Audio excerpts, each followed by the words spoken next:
Someone in the back of the room over there with a video camera is going to say that I'm the biggest liar in the history of the world.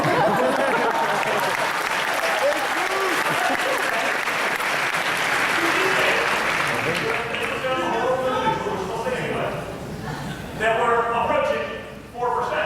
Now, we're approaching 4%. Okay, right? When all the experts, my father said on the trail, hey, we can hit 3%, we can hit 4%. I think we can do better. You can't possibly do that. It's never been done in modern times. There's no way you can possibly do it. Those same people, well, those same people today are saying, oh, of course you can do 4%. It's because of Obama. Does anyone believe that with the 18,000 new regulations that administration put into place, that he contributed at all to any economic gain? See, you guys are smarter than all the genius PhD economists out there because you can't.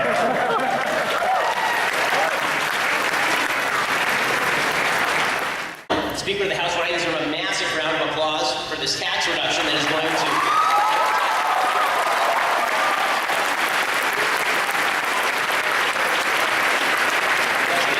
the individual mandate as well. So all of that is pretty awesome. I want to talk about a problem today, though, because this is what I do, right? I come and I bring everybody down. That's sort of my role in life. I know it's the happiest time of year, and we have a lot to be grateful for over the last year. Number one, Hillary Clinton is not president.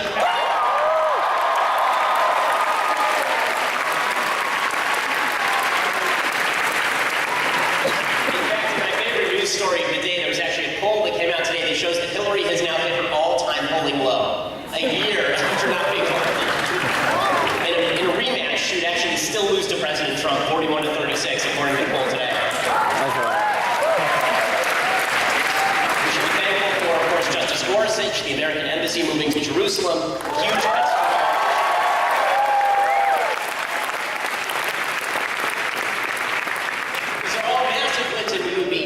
not to recognize them, but we do have a job to do. And it's a job that really falls upon people in this room, the people of our age bracket. I still get to call myself of your age bracket for at least the next year or so. See, 2018 is coming up. More importantly than that, millennials and post-millennials, those folks are not trending our way. And they're not. The country may broadly be trending in a Republican direction, maybe. You know, maybe it will in 2018, maybe not. I would say that the poll numbers tend to be a little skeptical of that proposal, but millennials are certainly not, right? We may have 2/3 of all conservative millennials in this room together right now. And you know this if you're on a college campus, right? 63% of millennials say they don't approve of the way President Trump is doing his job. Only 26% say they have a favorable view of the Republican Party. 59% say they have an unfavorable view. With Democrats, those numbers are 44% favorable and 42% unfavorable. Just 28% of millennials think Republicans care about people like them. And a plurality of millennials apparently prefer socialism to capitalism because they've never had to live under socialism. The numbers are even worse with non-white millennials. So what do we have to do to win down the line? Because temporary victory for today is not going to be enough. And this is why it's great that you're part of an organization that's building for the future, that's moving toward helping convince your fellow Americans, the future voters. In the next election, millennials and people who are younger than millennials will be the number one group voting in the next election. How do we defeat the reduction of politics and policy down to character, right down to particular political figures the left wants to grab and then beat? How do we avoid all that? I think that there are 4 lessons that we need to learn. The first is that, and this is true for Trump, it's true for you, it's really true for you. Don't take the left's insults seriously. When they make a character attack on you, you don't have to take that seriously. They're just being jackasses. When they say that you are a racist, sexist, bigot, homophobe, the proper answer to that is not to defend yourself from being a racist, sexist, bigot, homophobe. It's for you to call them a jackass. Because somebody who calls you those names without any evidence, it's a bad human. Okay, it makes them a bad, indecent person to call you a name without evidence. They are the villain in this scenario. You are not the villain in this scenario, and you should say that. Because once you take the character argument off the table, there's no place for them to go. Every debate that I've ever been in with someone on the left, a real debate, not just a discussion, like an actual debate, begins with them making some sort of character attack. And once you counter the character attack, and once you throw it back on them, very often they have no place to go. Because they're not interested in talking policy. They're interested in casting you as the Darth Vader in their particular moral universe. Okay, second lesson. And this one is tough because it's fun to be a troll, but don't be a troll just for fun. Be a troll for useful purposes, right? Do it for an end. Being a troll isn't really about being annoying to the other side. Don't troll the left just to troll the left. I'll give you an example. So President Trump is very good at trolling the left. Anything he does, he wakes up in the morning, he rolls out of his bed, the left is very angry about this. And President Trump is better at trolling the left than anyone I've ever seen, just because no matter what he does, no matter what crazy thing he does, the left will be twice as insane in response. It doesn't seem to matter. That doesn't mean that everything that he does is genius trolling. So here's a good example of good trolling from President Trump. So you remember that President Trump was trying to push his new tax plan forward, and he offered Nancy Pelosi and Chuck Schumer to come over to the White House and sit next to him. And they wouldn't show up, right? Because he said, we're probably not going to make a deal. And then they said, well, we're not going to show up. So what he did is he put a couple of placards next to him, one for Nancy Pelosi and one for Chuck Schumer, and he left their seats empty. And then he invited the cameras and he said, I was sitting here waiting for them to come. I was waiting, right? I was waiting. It's better than the other side does. So know their arguments better than they do. You need to read, in other words. Right? We need to actually read books. We need to bone up on the arguments. Their arguments are not very good, so it doesn't require all that much reading. But it does require some reading. It does require you to go back and do the rudimentary work that is necessary in order for you to defeat their arguments once you've gotten past the character attacks. And we have to know our own stance, right? What is our stance? And it's not what David Frum, God help him, wrote a piece at the Atlantic today, the columnist David Frum, in which he said that conservatism doesn't really exist. Conservatism is just what conservatives do. Okay, this is nonsense. Conservatism does exist, and its standard matters because that's what we're all fighting for. It's not a morally shifting standard. It is a morally objective standard. So what exactly are we fighting for? Well, what we're not fighting is a sort of, quote, nationalist populism that has no definition. I think there's another speaker later who may show up who is a big fan of nationalist populism. I used to work with him. And the idea that nationalist populism is a philosophy on its own is not true. Okay, nationalism is useful in certain places. It is not useful in other places. Patriotism is not nationalism. America, the more you model decent behavior, the harder it's going to be for the left to resist you. This is true in your personal life. This is true in your religious community. Be a decent human being. Be a good person. It lends you purpose. It makes you something worthy of emulation and something worthy of protection. The reason that the founders believed that we all had the necessity to live in freedom is because our virtue existed on an individual level. We had to be virtuous, and the government had to leave us alone to be virtuous. This is what John Adams says when he says that our Constitution does not exist for an immoral, irreligious people. It only exists in the presence of a moral and religious people. Without us acting virtuously, everything descends into chaos. Freedom only exists if we are personally virtuous and if we acknowledge that virtue matters in all the people that we deal with and in our daily dealings. Okay, so that's one principle. A second principle is attendant on that. Government has to be restricted only to the functions delegated by the Constitution of the United States. You spend your money better than the federal government, right?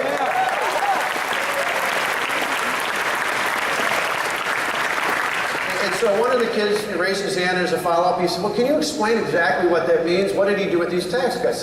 So I gave this kid this example. And it's a great example, not only for a bunch of kids at an elementary school. You could use it on a college campus. You could use it with your friends at work. You can use it really pretty much at any age. And I said, imagine for this kid, if he went to his grandparents' house and he asked his grandma if there were some chores to do. And she said, sure, here, do these chores. And when he was done, she gave him $10.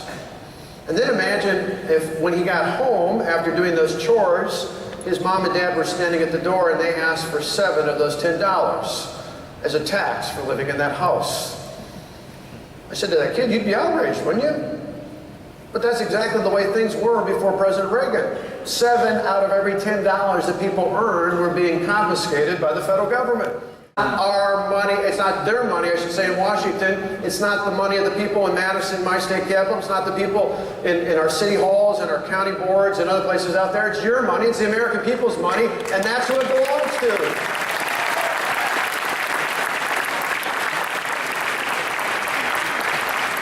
And so to me, as simple as that example was, I think it's pretty profound. It's a great example of how those kids completely understood the minute I explained to them that it was not fair to take those 7 out of every $10 away from them.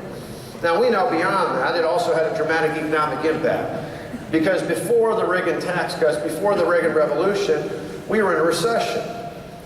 Like they used to say back when President Reagan was running, I loved it, it said it's a recession if your neighbor's out of work, it's a depression if you're out of work, and it's a recovery when Jimmy Carter's out of work. I could have used that in the past 8 years before this current president, but it really was. It made a true economic impact, and so we need even now more than ever, in light of the tax cuts that have been passed in the last few days, and we signed into law, which are pretty exciting, aren't they?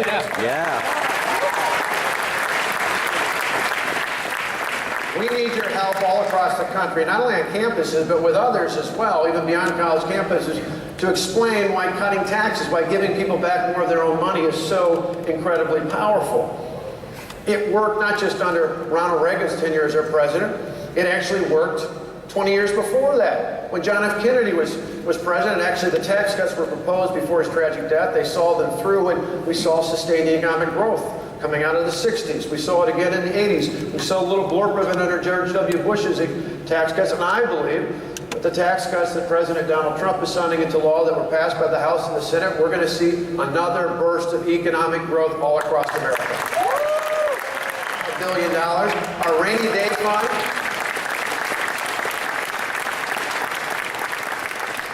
Our rainy day fund is 168 times bigger than we took office. Our pension system is one of only 3 in the nation that's fully funded. We're paying off our debts at a quicker pace than we're taking on new through bonding. We actually got our fiscal house in order, and we did it while cutting the rates for taxes. Why? Because if you give people more of their money back, they're going to spend it, invest it, make things happen. Now, to me, a great example of that, I think back to my phone again. For years, I used to explain in a way that's, back in the 1980s, we had a way of explaining something like this. Lower tax rates, higher revenue. Seems counterintuitive, but there was a great guy some of you might have heard about by the name of Art Laffer. We used to call it the Laffer curve. Right? Good guy. Now, I've got a simpler way to explain it than just the Laffer curve. It's one that's actually appropriate this time of year. You can apply it to any retailer. I'm going to pick a retailer from the state of Wisconsin, from Menominee Falls. There's a great company called Kohl's Department Stores. Now, for years, I used to go into Kohl's. These days, being a guy who's kind of almost allergic to shopping, particularly during the holidays, I just go on my Kohl's app. A couple of them I get on Amazon Prime, but Kohl's, I go to a lot of places out there. And I've learned over the years, if I'm going to go to Kohl's, I never buy anything on retail. Actually, these days, it's true about any place, right? If you buy it on retail, you're not paying attention. So I'd go on there at Kohl's and I'd find something that was marked down, and then I went on my app, I'd get a little extra on top of that, and then, because I've shopped there for years, Tonette and I both, probably Tonette more than I, but we'd scan in our little coupon that was either 15 or 20, or if we're really lucky, we got the jackpot, we got 30% off. And then Tonette has this thing called Kohl's Cash she gets from buying stuff at Kohl's all the time. We'd scan that in and apply that to the bottom line, and by the time I'm done, they're paying me to buy that shirt, right? So you say, well, how does a company like that, how do other retailers who have all these sale prices going on for the holidays, how do they make any money? Volume, right? They could charge you the full retail price and sell a few of that shirt or whatever product they're selling, or they could reduce the price, broaden the number of people who can afford to buy it, and make more money off the volume. To me, that's how I explain tax cuts. I could charge you a whole lot, like that retail price for a shirt, and a few people could afford it, or I can lower our rates, the government can lower our rates, broaden the number of people who are participating in the economy, and actually see more revenue come in, because more people are working, more people are active, more people are engaging, more people are investing, more people are thriving with prosperity and wage growth and other opportunities. To me, I don't call it the Laffer curve anymore, although Art's a good friend, I call it the Kohl's curve. But that's essentially what it is. It's right. If you give people more of their money back, we're not going to hoard it. We're going to go use it. We're going to invest it. We're going to spend it. We're going to stimulate the economy, not through our government spending, but by you stimulating the economy the way you see fit for yourself and the people you work and live and enjoy with as well. So, but there's a connective tissue between the regime of Adolf Hitler, between the communist regime of the Soviet Union, and the threat we face today from jihadis. Now we have a religiously fueled extremism, a religiously fueled totalitarianism, but it's the same fundamental dynamic. Either we win or they win. That's the end of the story.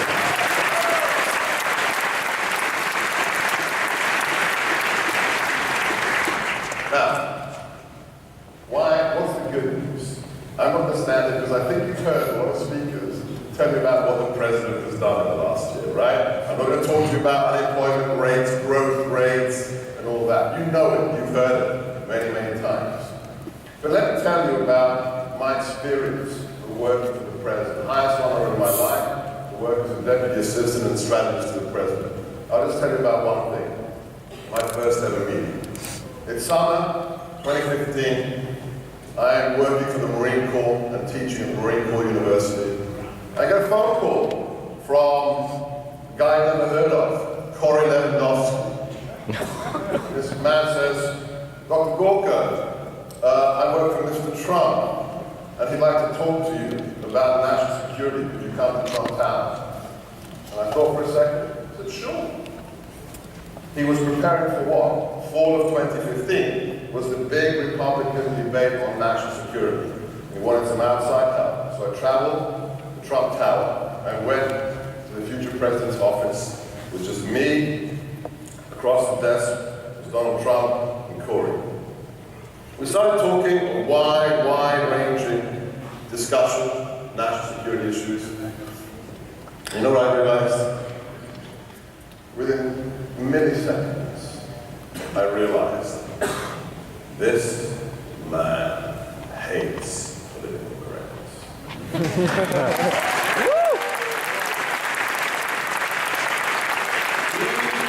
He is the kryptonite to political correctness. And after the last 8 years, wow, was that refreshing. Okay?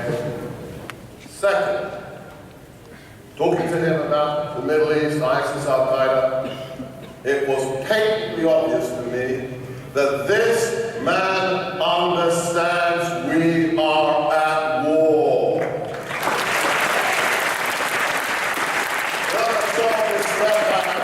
Remember this gentleman out of the Obama White House? Jobs for jihadis. Do you remember that one? No, it's a war. And lastly, and this is the thing that clinched it for me when he asked me to work for him, and then to come to the White House, it was clear this man wants to win that war.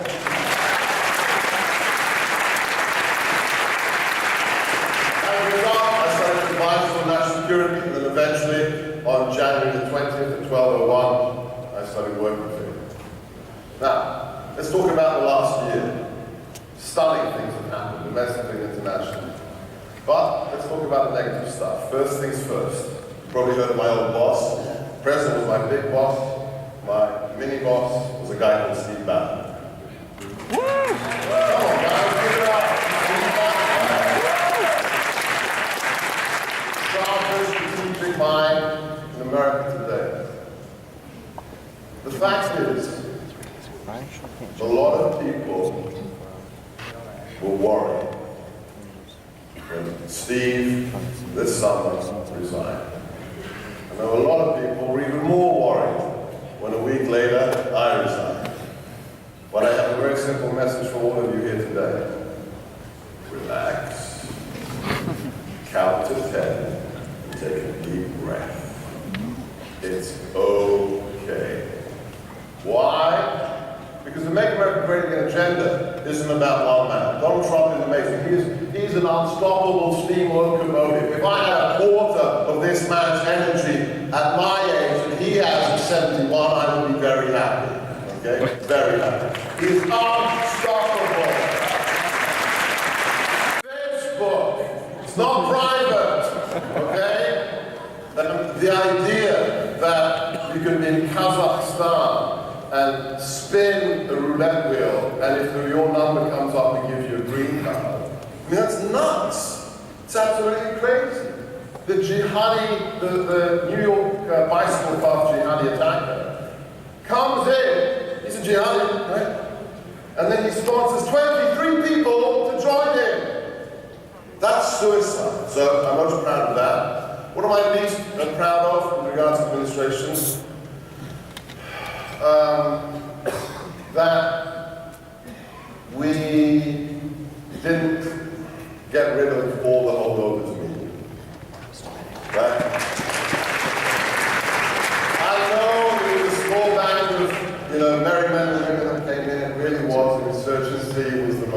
leveraged hostile takeover in US history when we moved into the White House.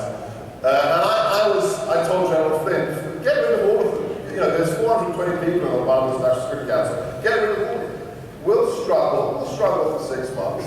But in 6 months' time, you know, we'll be back up and running fully, and we'll know that everybody's on message. So that's my second thing. If you reach any point of success, somebody will go back and do a deep dive and find stuff that you said. We live in a world right now where, you know, again, words are seen as deeds, and even no one can discern the difference between sarcasm. Well, let's talk about that. I mean, this is something that I've seen. I'm a huge Seinfeld fan, by the way. I've seen every Seinfeld episode. Yeah. You as, you know, I call you like a conservative comic in some ways. It's the death of comedy. I mean, Seinfeld would not be allowed on television today. Seriously. I mean, you know what's worse? Thankfully, it's not. Friends would not be. You ever watch Friends? Yeah. Woo! Friends is better.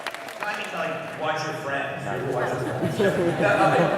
Friends is because there's so much going on between the sexes. Sure. The relationships are the gender roles. The gender roles are established. Yeah, and it is like you're watching it. And also, there's always this undercurrent, like where Chandler is always worried about being perceived as gay. That's almost like in every other episode. Oh yeah. Which you could never do that now, and maybe that's good. You know, it's like because it was getting tiresome. But there was like things about like just the relationships and the jokes they were making. You probably couldn't. They wouldn't allow Full House on television. They wouldn't. There's too many. That's not built. Thank God San that. Francisco. Hated Full House. That Danny Tanner guy, he's got something weird going on. Yeah. That was just a strange cast on Full House. I didn't trust anybody there. It was very forced. Yeah. Jesse Stamos is going to live in the attic. Yeah, they had something going on in a basement. That makes a lot of sense. Yeah, I have a feeling that like BoJack Horseman was based on that. Did you watch that? It's based on that sitcom. But talk about the death of comedy though, because the left late night television used to be somewhat funny. I mean, like Jay Leno, I thought towards the end actually started to make jokes about Obama, and then like suddenly like disappeared. Like, oh, I'm retiring. Like that's it. And Well, you know, the whole thing like with Trump, like make America great again. I said this, he's making these comedians' careers great again because for 8 years they were in an Obama coma. You know, they wouldn't do anything. They wouldn't say like reporters wouldn't report. You know, comedians would make jokes. And now the hypocrisy is they come out and go like, Trump is trying to silence free speech. No, you've never been louder and more obnoxious. He's like Colbert's making a cartoon based on Trump. You've got 3 or 4 people who are impersonating Trump at any given time. He's offered an endless amount of material. And by the way, none of them are as funny as he is. It's like, I don't understand watching Alec Baldwin beat Trump. Because the lines coming out of Trump are more real and funnier than anything they try to do. You can't, you can parody something that's serious, but Trump's not serious. Trump is, what helped me reframe my mind with Trump was that I realized that he lives in a nonstop Comedy Central roast. So this is important because like when the McCain thing happened, I was on the 5 and I was just so pissed off. I was like, when he said, McCain's not, we like the ones that don't get caught. yes, we like the ones that don't get caught. And I was like, Jesus, what the? And then I was thinking, okay, if that was a Comedy Central roast and they were roasting Senator McCain and everybody's going out, and then somebody goes up and goes, this is a hero, but heroes don't get caught. McCain would have laughed. Because it's like if you realize the mindset is he's just kidding. No, it's true, like with Mika Brzezinski, like, she's alright, but she had a horrible face sniff and she wanted to stay about it. Yeah, it's just like you just kind of if you pull this stuff out of the established norms of political discourse, then it starts to make sense. And also, you'll go crazy if you don't. If you continue to place this in the same context, it was like, I'll admit I've admitted before when I'm wrong, people disagree with me on things, but like, when he walked out of the court, I was absolutely disgusted by that behavior. He was mocking this disabled reporter. Then I go, and I talked about it, and then I go and I watch John Stossel do this special, where it shows like 2 other instances where Trump had done the same exact thing to people who weren't disabled. And then I realized he's just an equal opportunity offender. He didn't care. And I realized, I'm wrong. Okay, I still believe like the impression was probably infantile, but he wasn't making fun of a disability, and it's important that I admit that. That I feel like I am wrong on that, and I think that, and even with like the begging tweet, where he said like begging for it or whatever. Oh my God, that's sexual. It's like, so it was sexual with Ted Cruz too, and it was sexual with Mitt Romney, and it was sexual when he talked about. That's a pretty perverse mind of the left. Yeah. No, but that's. I mean, that I got arguments with that on both shows, saying like he says this stuff to everybody. Therefore, he's the least. You could argue the least sexist person ever because he insults women and men equally. Isn't that what feminists want? Hard-working students here to pay for them. You know, I have a different approach to life. Why is it that you guys have to pay for a student loan when illegals come in and they get a free education? Does that...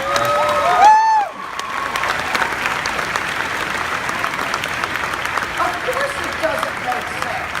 And Ian spoke to you. You got the whole drill for man. This is nonsense what we're doing. Why is it that when President Trump was running, they were protesting, I don't know where, California somewhere, with flags from other countries? Not the American flag. They disdain our flag. They disdain who we are, what our Constitution is. Well, you know what? If it's so bad here, go back to your country that's flagged. 6 or 7 times over the course of the next 4.5 hours. I mean this. You almost 3,000 young people, listen to what I'm saying.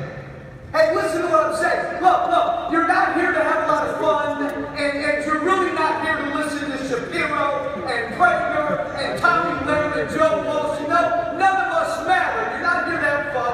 You're not here to socialize. Hey, men, you're not here to kind of hit on the women. And women, you're not here to... Oh, I can't talk that way anymore, can I? Is that what they call harassment? I gotta watch what I say now.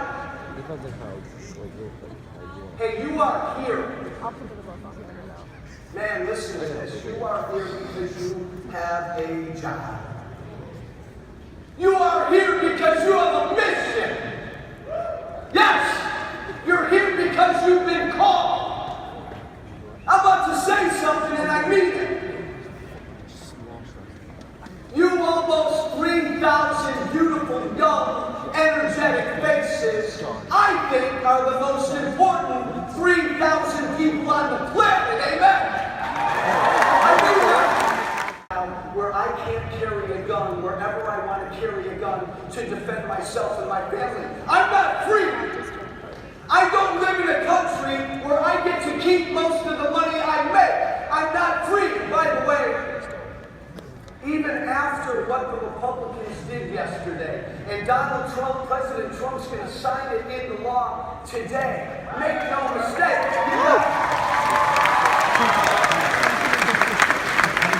Give it up, I'll be the skunk at the picnic. If I were still in Congress, I wouldn't have voted for that tax bill. My God, it's my money. I should keep damn near all of it. My God, it's my money. Get rid of the IRS. Give me one flat tax and government.